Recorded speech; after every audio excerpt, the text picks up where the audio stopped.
नक्की परिणाम दिसून येईल.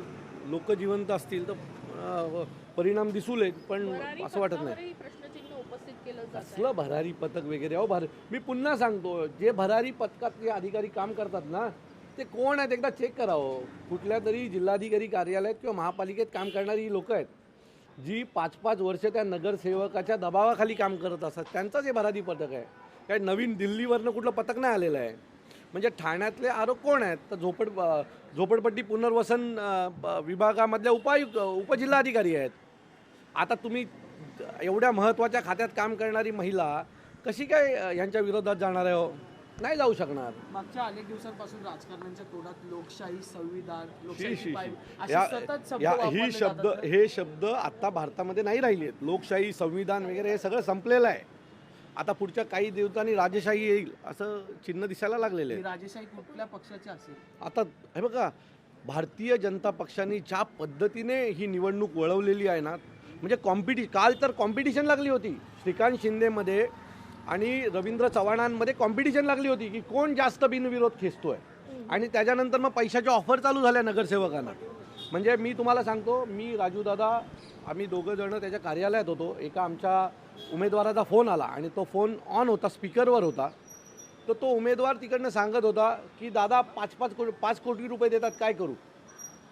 आता ज्या माणसाला 5 करोड रुपये मिळणार असेल तो कशाला निवडणूक लढेल?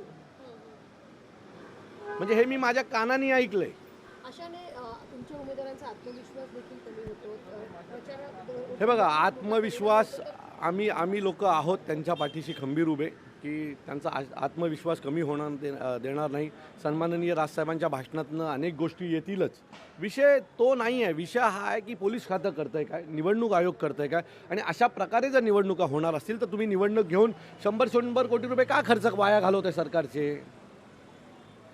घेऊच नका निवडणूक. अविनाश दादा, आपण जर बघितलं तर शहराध्यक्ष जे आहेत तेच फॉर्म मागे घेतात. अगदी विश्वासाने जाधव यांनी आरोप केलेला आहे. भरारी पथकं दबावाखाली काम करतात असं अविनाश जाधव यांचं म्हणणं आहे. मनसेचा काय संबंध? मनसेनी सेटिंग केली असते, मी कशाला कॅमेरा समोर येऊन बोललो असतो?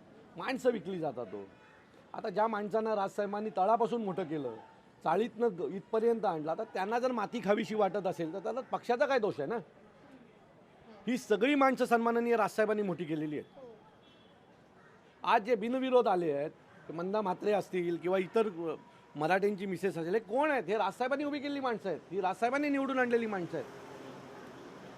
राजसाहेबांनी चेहरा दिलेली माणसं आहेत. आता हेच जर विकले जात असेल तर आम्ही काय करणार ना? आमच्यासारखे प्रामाणिक कार्यकर्ते राजसाहेबांसमोर खंबीर उभे आहेत आणि आम्ही लढणार. हरलो तरी चालेल, पण न लढता हरलो असं कधी होणार नाही. तर भरारी पथकं दबावाखाली काम करतात याचा पुनरुच्चार अविनाश जाधव यांनी केलेला आहे. आरोप त्यांनी या प्रकारचा केलेला आहे. प्रचंड दबाव आहे भरारी पथकांवर. निवडणूक आयोग करतंय तरी काय असा सवाल देखील आता अविनाश जाधव यांनी उपस्थित केलेला आहे.